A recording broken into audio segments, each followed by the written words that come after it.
안녕하십니까. 태열철학장명원입니다. 오늘은 천간과 지지에 대해서 말씀을 드리겠습니다. 천간은 하늘에 있는 기운을 말하고 10개로 이루어져 있습니다. 그래서 10천간이라고 하고, 지지는 땅에 있는 기운을 말하는데 12개로 나누어져 있습니다. 그래서 12지지라고 하지요. 그건 이제 간략하게 10천간을 그냥 10간이라고 합니다. 그 10간은 하늘의 기운이다. 10간에는 갑을, 병정, 무기, 경신, 임계 이렇게 10개의 기운이 있는데, 갑을은 목에 속하고 병정은 화에 속하고 무기는 땅을 이야기합니다. 토의 기운이고, 경신은 금의 기운, 임계는 수의 기운이 됩니다. 그리고 12지지는 12지라고 이제 간단하게 부릅니다.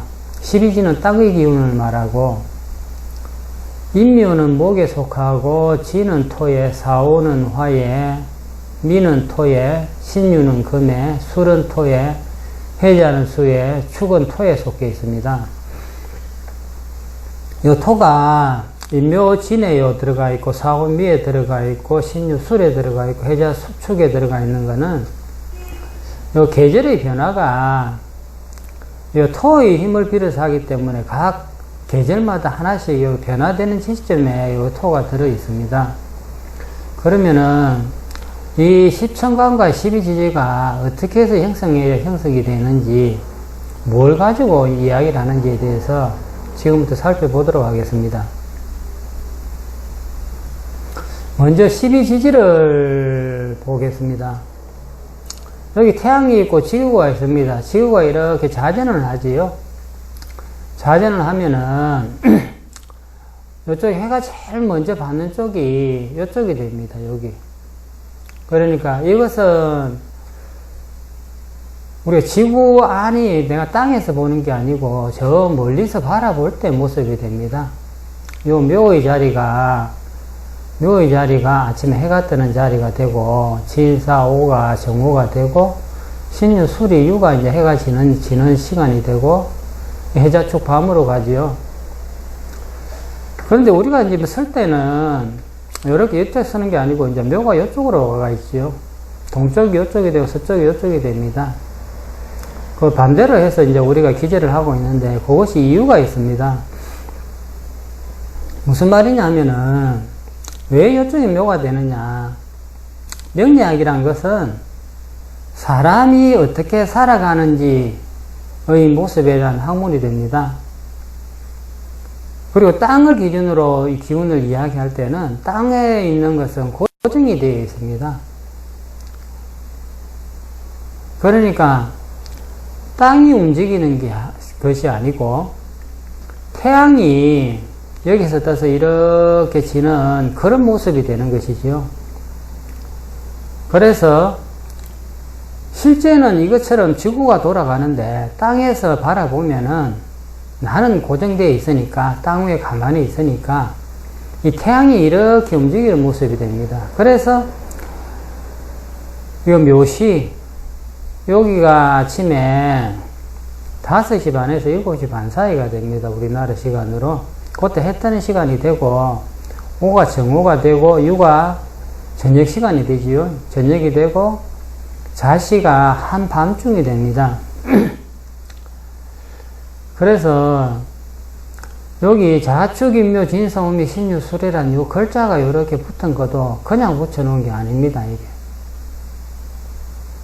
자란 것은 아주 작다는 뜻이 되고, 아주 미세하다는 것이 됩니다. 어두운 것도 되고, 그 다음 오란 것은 아주 밝은 거 펼쳐놓은 것이 되고, 사는 빛이 됩니다. 축은 이게 뭐냐. 축은 이제 땅을 이야기하는데, 얼은 땅이 됩니다. 차갑게 얼어붙은 땅. 그렇게 한겨울에 얼어붙은 땅이 되지요. 인이란 것은 봄에 나무가 자라나는 시기가 되지요. 아침에 해가 뜨면은 만물이 여기서부터 양의 기운이 작용을 하니까 상승의 기운이 시작을 합니다. 그래서 인의 자리에서는 끊임없이 위로 올라가는 작용을 하게 됩니다. 그 다음 묘의 자리는 뭐냐. 요 생긴 게 떡잎처럼 보였죠.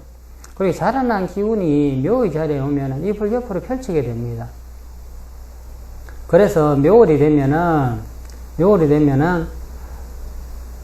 이 풀들이 자라나서 옆으로 막 번지는 거지.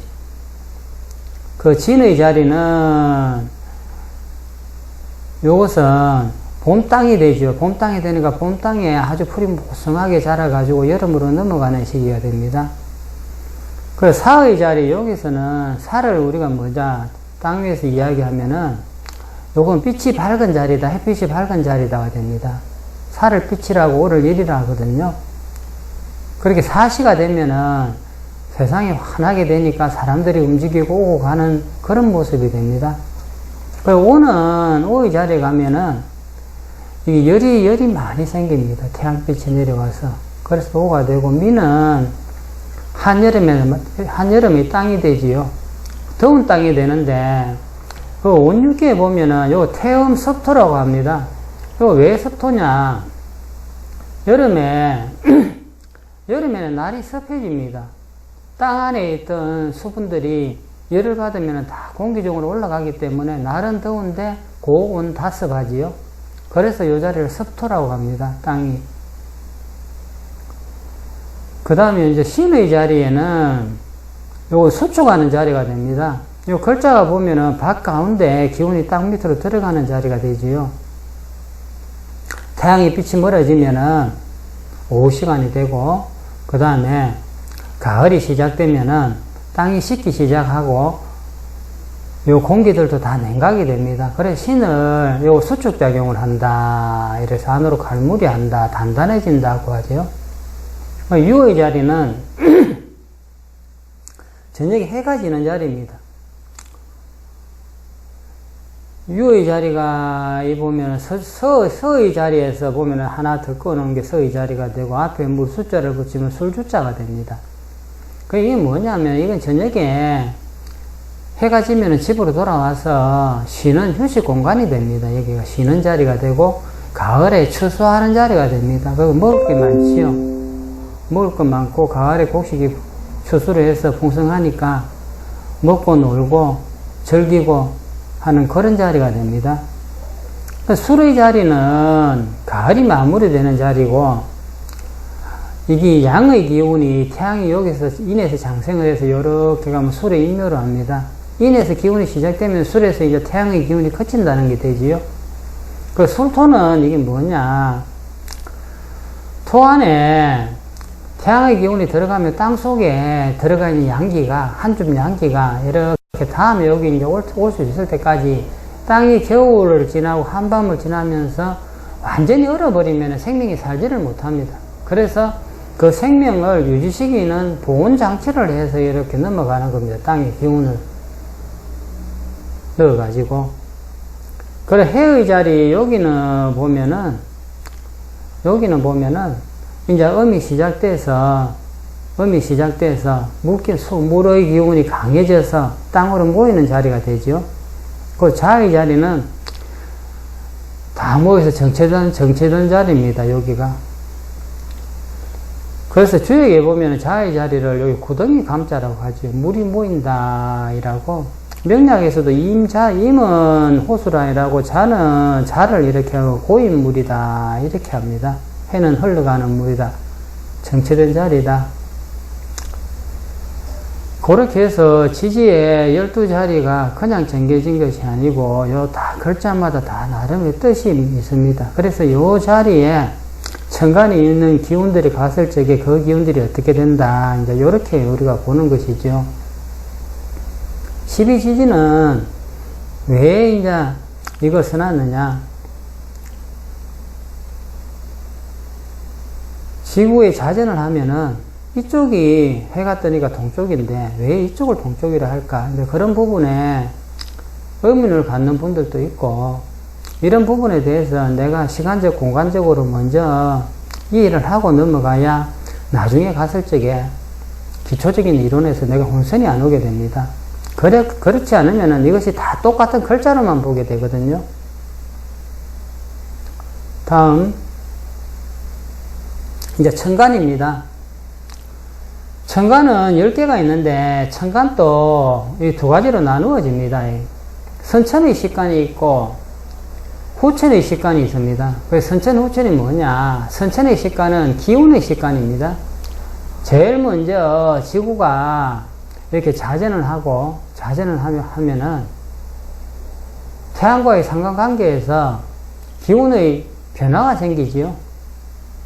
온도가 올라가고 내려가음에 따라서 땅과 땅 이 안에 있는 물질, 그리고 수분이죠. 수분이 올라가고 내려가면서 공기 중에 있는 미립자와 토도 어떻게 보면 다 미립자지요.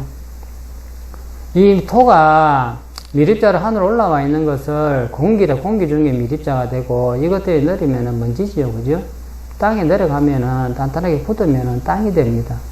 그 미립자인 토와 수가 이렇게 형성이 되는데, 거기서 각종의 오행의 작용으로 인해서 그 모습이 달라지게 됩니다.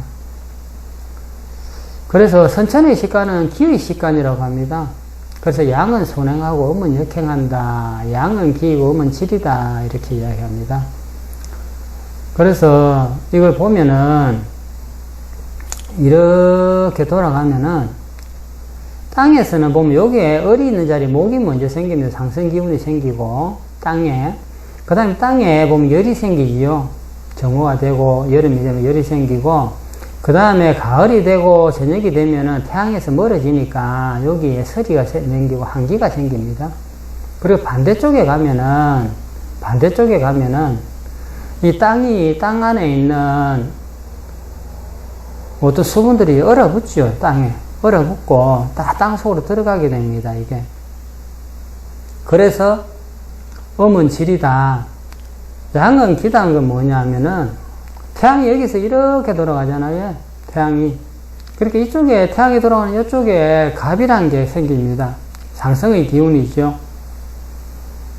요 갑을 가지고 이제 그렇게 설명하죠. 밭전자 밭 가운데에서 밑에서 사기 뚫고 올라오는 모습이다. 이러니까 음에서 양으로 가는 기운이다. 그리고 이제 병은 이게 태양의 빛이죠. 빛이 아주 밝다. 빛이 밝으면 어떻게 되느냐. 공기 중에 있는 미립자들이 빛을 받아서 환하게 빛이 나게 됩니다. 그걸 우리가 무토라고 합니다. 양의 기운. 그 다음에 경은 뭐냐. 이 수축의 기운입니다. 이게. 수축이. 그 다음에 이제 태양의 반대쪽에는 보면 임이 되지요. 임은 수의 기운이 됩니다. 그래서 양은 순행하고 음은 역행한다 하는 것이, 이렇게 갑병, 무경임은 이렇게 돌아가고 을정, 기신계는 이렇게 거꾸로 돌아갑니다. 그래서 천간의 식간이 양은 순행하고 음은 역행을 하는데, 요런 가운데서 땅에 어떤 하나의 형상이 만들어지고, 그런 만들어진 형상이 천간에 운행되는 요 기운들하고 상호작용으로 인해서 변화가 생기게 됩니다. 그래서 선천의 식간은 기운의 식간이다. 이렇게 이야기를 하게 되고, 우리가 보면은 12운성이라는 것을 이야기를 하게 됩니다. 12개의 운행하는 기운 자리를 운행하는 기운이다. 그것이 무엇이냐? 여기 있는 10개의 갑을병경 무기경신 인계의 천간이 그 운행하는 과정에서 어떤 모습으로 변해가느냐를 나타낸 것이 12운성이고, 그 12운성에 보면은 갑병 무경임 양간은 이렇게 시계방향으로 순행을 하는 걸로 되어 있고, 음간인 을정 기신계는 이렇게 역행을 하는 걸로 되어 있습니다. 그래서 12운성에 양간은 순행을 하고 음간을 역행을 하는 이유가 요런 연입니다. 그렇게 우리가 좀 논하는 12운성은 요 선천의 기운을 가진 선천 식간의 12운성을 일반적으로 논한다. 그렇게 생각하시면 됩니다. 그럼 후천식간의 12운성이 무엇이냐? 그 부분은 나중에 12운성을 다룰 때 자세하게 말씀을 드리겠습니다. 다음에 후천식간의 생성에 대해서 이야기해 보겠습니다. 선천의 식간은 이제 기운인데, 후천식간은 물질의 식간입니다. 물질의 식간이란 거는, 이 자전과 공균을 통해서, 이 지구상인 이 공기 중과 땅에, 이렇게 10개의 형상이 만들어지게 되어 있습니다. 형상이. 태양이 이렇게 받는 자리에 지구가 돌아가니까, 여기서 이제 고정됐다 생각하면은, 태양 여기서 제일 먼저 상승의 기운이 생기죠. 그 상승의 기운이 생긴 것을 갑이라고 하고, 펼치는 기운을 을이라고 하는데, 요 기운이 그냥 있는 것이 아니고, 요 자리에 생성된 기운은 요 땅에서 그대로 땅과 같이 움직이게 됩니다, 이게. 요 자리에 생기면, 갑이 생기면 요 자리에 가면은 여기 을의 모습으로까지 변화가 되고, 여기 가면은 다시 요 기운이 병의 모습으로 변화가 되고, 여기 가면 정의 모습으로 변화가 되고, 요쪽으로 가면은 경금의 모습, 요건 신금의 모습, 요리를 가면 임의 모습, 요리를 가면 개의 모습으로, 요 모습들이 하나의 물질이 있을 적에, 여기서 갑의 모양으로 됐으면은, 갑은 요렇게 올라가면은 병경, 무기, 경신, 인계로 돼서 요 생긴 모양이 변하는데, 여기서는 끊임없이 갑이라는 게 만들어집니다. 여기는 끊임없이 을이라는 게 생성되어 있고, 그리고 이제 무기란 건 뭐냐? 무는 하늘 중에 이제 땅 위에 공기가 됩니다. 공기가 되고 높이 솟아올라온 거지요. 기란 것은 땅이 되고 낮은 게 됩니다. 낮은 게 됩니다, 이게. 그래서,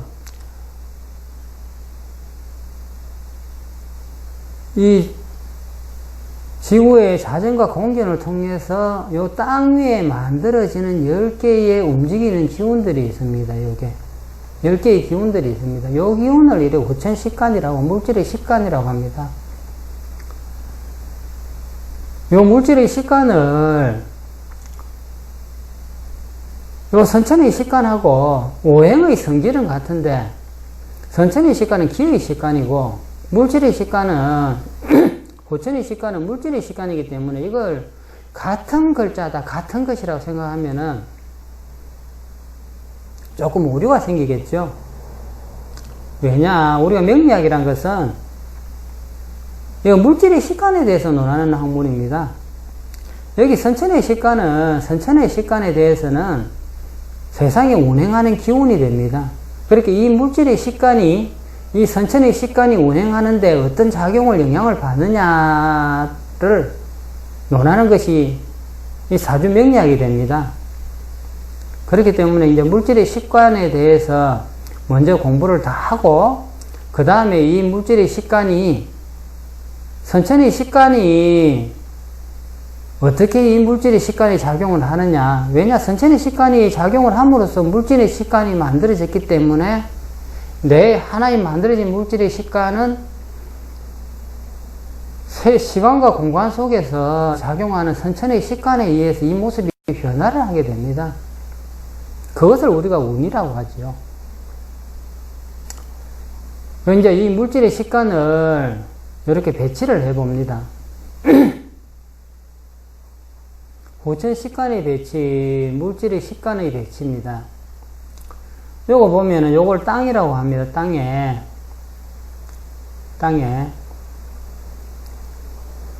태양은 가면 선천의 식간이 갑병, 경임으로 이런 식으로 되지요.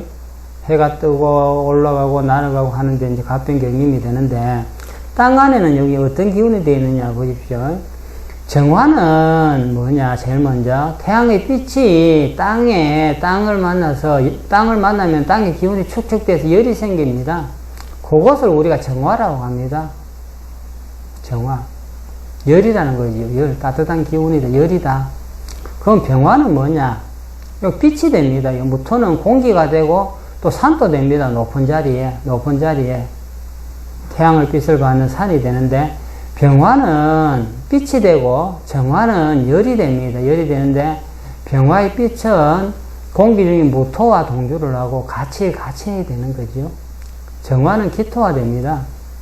그리고 이제 갑을은 갑을, 경신, 임은 전부 다 이게 기토 땅에서 땅이 이 갑의 모양도 되고 을의 모양도 되고 임의 모양도 되고 경의 모양, 신의 모양이 됩니다. 모든 형상이 토가 없으면 형상이 되지가 못하거든요.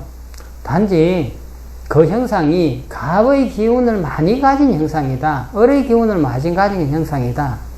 그렇게 되는 것이죠. 우리가 지금 물질의 식관이란 거는 갑의 특성을 가장 많이 가진 물질이다. 하지만 그 물질 안에는 이 토가 형상화되어 있는 거지요.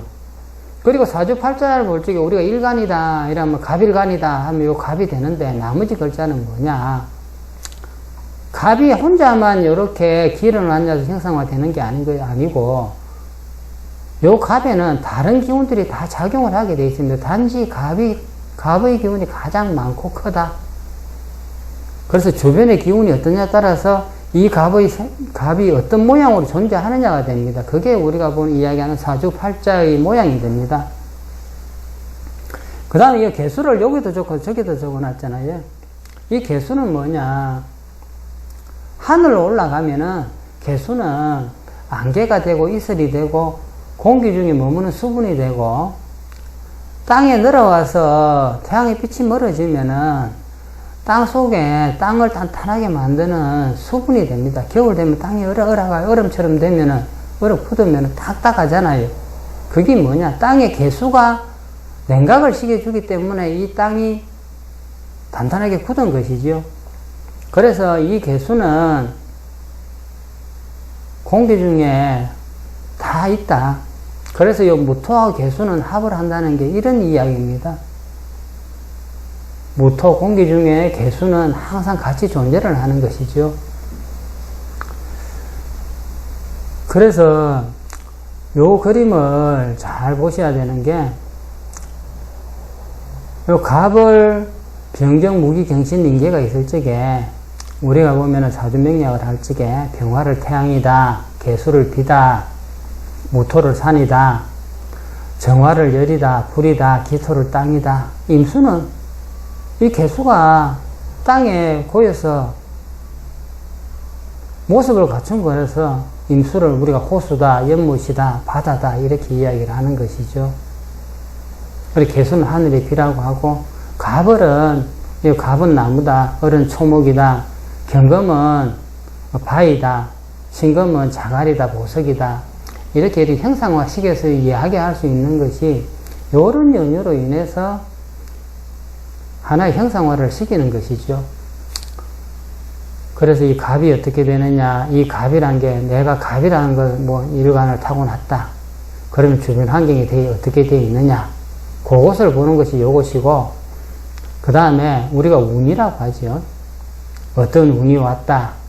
그것은 여기에 이 주변에 있는 선천식간의 이거 가월경정 무기경신인 게 이 선천의 식간이 원래 기운이 어떻게 작용하느냐에 따라서 이 땅에 있는 하나의 생명체가 어떤 영향을 받느냐 이렇게 되는 것이죠.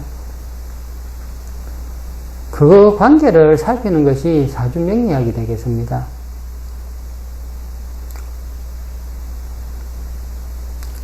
다음 이제 식간과 12개의 음양오행입니다.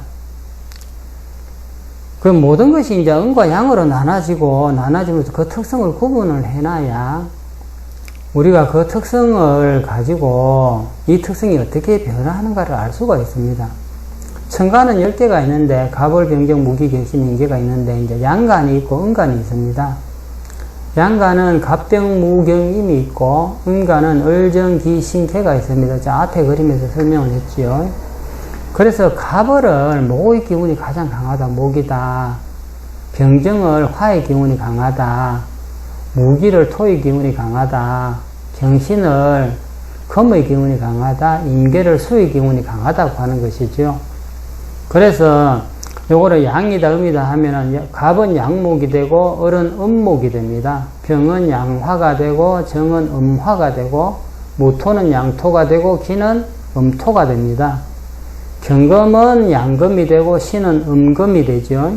임수는 양임이 되고 개수는 음수가 됩니다. 그래서 요 천간에는 양을 붙여가지고 그 특성을 이야기하고, 지지 저 밑에 있는 거, 음간은 음을 붙여서 그 특성을 이야기합니다. 지지 역시 마찬가지입니다. 지지 역시 양을 이야기하는 자리가 있고, 음을 이야기하는 자리가 있습니다.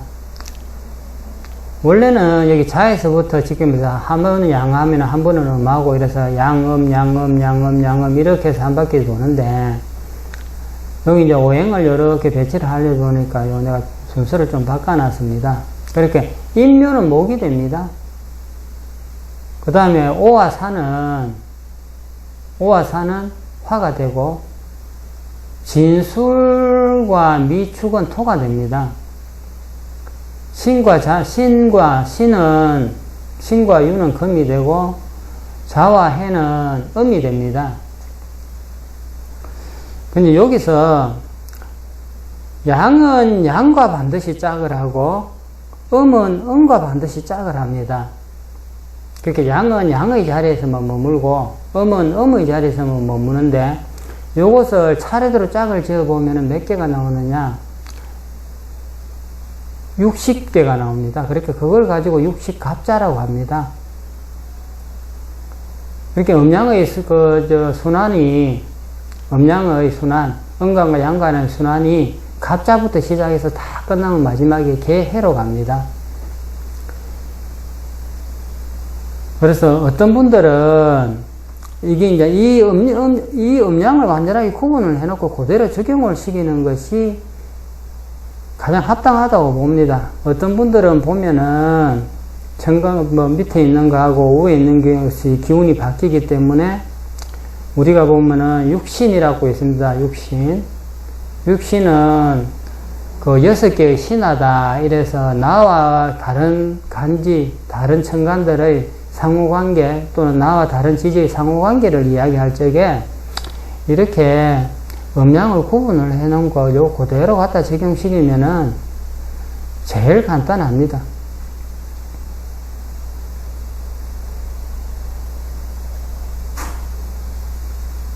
여기서 식관 12지와 이 음양오행의 배치에 대해서 말씀을 드렸습니다.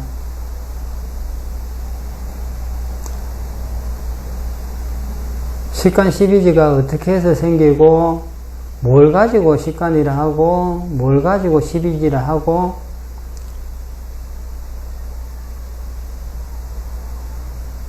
그 다음에 우리가 이것을 어떻게 기억하고 어떻게 구분해야 될 것인가, 이 부분에 대해서 이런 기초적인 공부를 안 하고 그냥 넘어가는 분들이 많습니다. 시중에 책을 봐도 이런 부분에 대해서는 잘 안 나와 있죠.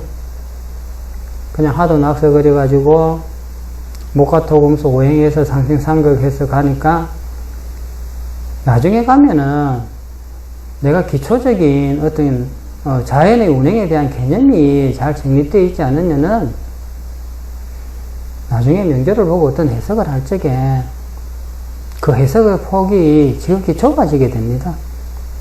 오늘 여러분들이 제일 중요시하게 알아놔야 될 게 식간이 선천의 식간이 있고 후천의 식간이 있다. 그래서 선천의 식간은 이런 식으로 배정이 돼서 항상 그렇게 작용을 하고 있고, 후천의 식간은 이렇게 형상화가 되어 있다는 것, 돼서 이렇게 이 안에서 살아가고 움직인다는 것, 이 부분을 분명히 기억을 해 주시면 되겠습니다. 왜냐하면은 나중에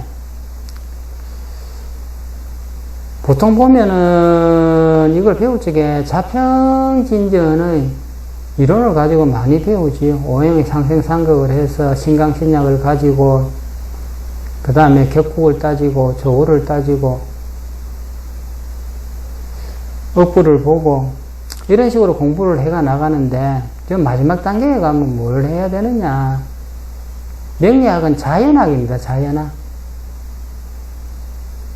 다 설명하는 방법이 다른 것이지 결국은 하나의 생명체, 하나의 물질이 이 자연에서 어떤 모습으로 존재하고 이 자연의 변화가 와서 생겼을 적에 어떤 모습으로 어떻게 변화하는가를 구분하는 방법론들이죠.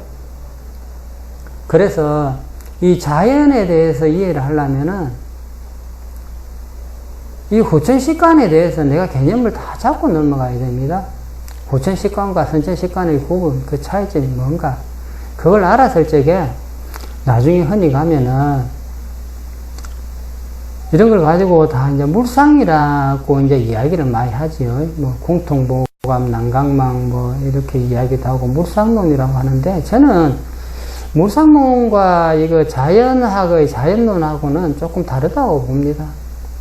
자연은 우선은 자연 형상이죠. 자연 형상을 이렇게 알고 나면은 물상이란 것은 그때그때 하나의 오행이 어떤 다른 모습으로, 다른 상으로서 우리가 떠올릴 수 있게 됩니다. 만들어 갈 수 있게 되죠. 그래서 이것을 저는 개인적으로 조금 구분했으면 좋겠어요. 자연 형상이란 글자하고 물상이란 글자. 물상이란 거는 우리가 보면은 예를 들어서 기토다 이라면은 자연 형상에서 보면은 땅이 됩니다. 땅인데 뭐냐? 기토는 사람들이 살고 있는 땅입니다. 사람들이 가공하고 만들고 사람들이 왔다 갔다 하는 땅이 됩니다.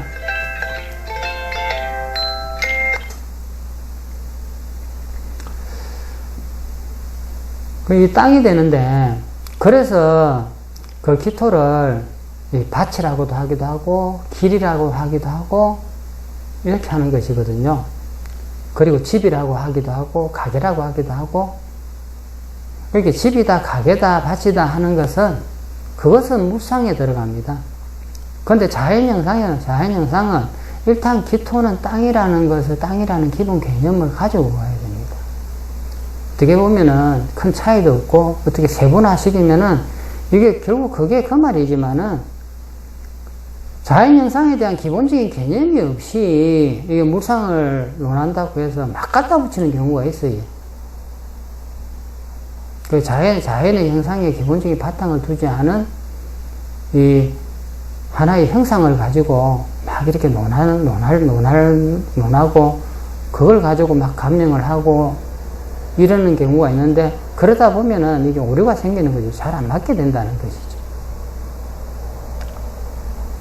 왜 그러냐면 이게 사람들이 직업이나 하는 일이나 사는 장소나 이런 걸 할 적에 결국 자연 형상에 대해서 먼저 다 되고 나서 해야 되는데, 자연 형상에 대한 이해가 제대로 되지 않은 상태에서 물상을 논하면은 그 물상을 논하는데 기초가 모자람으로써 오류가 생긴다는 것이죠. 자, 오늘은 여기까지 하겠습니다. 요 선천의 식관하고 후천의 식관, 요 차이를 잘 기억해 주시면은 나중에 공부하는데 많은 도움이 될 것입니다. 들어주셔서 감사합니다.